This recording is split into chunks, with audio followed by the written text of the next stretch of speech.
I'm Megyn Kelly, and tonight on the Kelly File, new drama for Democratic rising star Wendy Davis. Plus,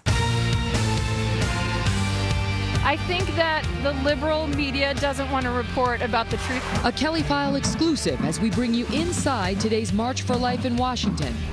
And then, is there any reason you won't come on the Megyn Kelly show? We just paid to be a guest tomorrow night. Mayor Zimmer? After she refused to answer questions on the Kelly File, there's now new dramatic developments in the story of this New Jersey mayor trying to bring down Chris Christie. And did you see this? Well, I'm the best corner in the game. When you try me with a sorry receiver like Crabtree, that's the result you're going to get. Millions did, and a number complained. And now that football player has a message for his critics. You're racists. And Glenn Beck made some news on this show last night. Disgraceful. No wonder the son of a bitch is off of TV. Wait till you see what Beck brings tonight on the Kelly File.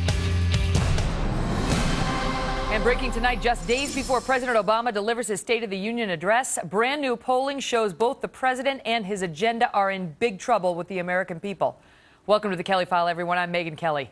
The poll trouble started this morning. Quinnipiac University poll finding that among 4 of voters' top 5 priorities, President Obama is getting historically low grades. On the economy, 56% disapprove of the job he's doing. On health care, arguably his central focus, 59% of the people disapprove of how he's handling it. On foreign policy, on his handling of Iran, more voters disapprove than approve of the job he's done. The only thing he's getting decent marks on is handling terrorism. Considering all these numbers, it may be no surprise that when Americans were asked, do you think the Obama administration has been competent in running the government, a clear majority, 53%, say, no, we do not. And tonight we have just released Fox News polling with possibly the clearest sign of falling approval for the president and his agenda. Tonight, less than 1/3 of all Americans say they like the president and his policies. Look at that. That is down 15 percentage points in just 14 months, and there's more. Mark Thiessen is a former speechwriter for President George W. Bush, a fellow at the American Enterprise Institute, and a Washington Post columnist. Mark, those are pretty devastating numbers for the president.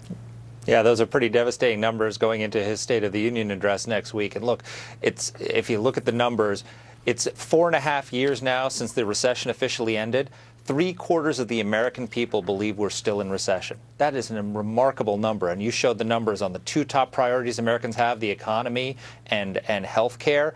His numbers are upside down. So that's a real big problem for the president going into his State of the Union address. But it's not his biggest problem. His biggest problem is that Americans don't trust him anymore.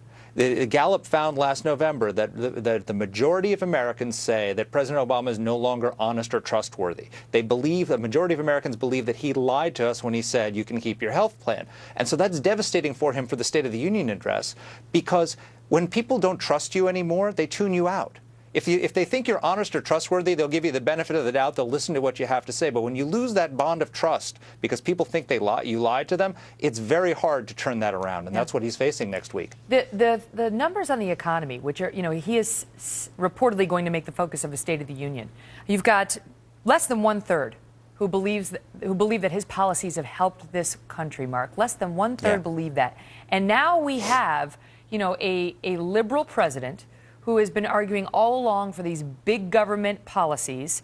And the question is, with less than 1/3 of the country believing that he has helped the economy, whether there is any road forward for left-leaning politicians like this current president and big government agendas.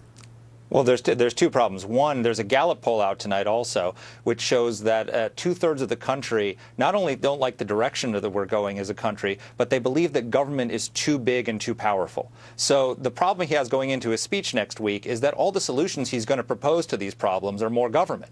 And that is exactly the opposite of what Americans want. Americans, since he took office, the number of people saying government is the biggest threat to the country has gone through the roof. So his solutions are out of touch. 1, people aren't listening because they don't trust him. And 2, his solutions are out of touch with what the American people want in terms of policy changes. And on that front, the biggest expansion of government we've seen under this president is of course, Obamacare. Sure. And we had major news on that today, both with Target announcing that its part-time employees will no longer be getting health care from their employer. So employer-based health care is now starting to be affected. And Aetna making threats about whether it's going to have an ongoing participation in Obamacare. Yeah, so this is why this is bad for President Obama. So Americans don't trust him. They believe he lied to them when he said you can keep your health plan. And now, okay, the individual people, market people have lost their plans. They think it's behind them, but it's not, because there's a second wave of cancellations coming up. All the people in the employer-based plans, the people in small businesses and large businesses like Target, are going to start having their plans changed, and it's going to be even bigger than the number of people who lost plans in the individual market. But the news tonight is it started to happen. It's happening. It started happening already, and what you've seen with Target, with Trader Joe's, and some of these other large companies, that's just the tip of the iceberg. I mean, once Target starts pushing people off into Obamacare and canceling plans, other big businesses are going to do the same. And then you've got these small businesses that found a loophole last year that allowed them to avoid the mandates under Obamacare for a year. That's going to expire at the end of this year. So come October, you're going to have millions and millions of people getting cancellation notices from their employer-based plans. And so the lie is still in front of the voters right as we go into the November midterm election. So it's a big problem. They denied it. You predicted this. Others predicted this as well. That it was going to start happening, in particular part-time employees. They denied it would happen. It's already happening. It could be tens of thousands at Target. We don't know the exact numbers, but people are getting booted off of their employer-based health care and essentially will be forced to go onto healthcare.gov if they want coverage. Mark, thank you. Thanks, Megan.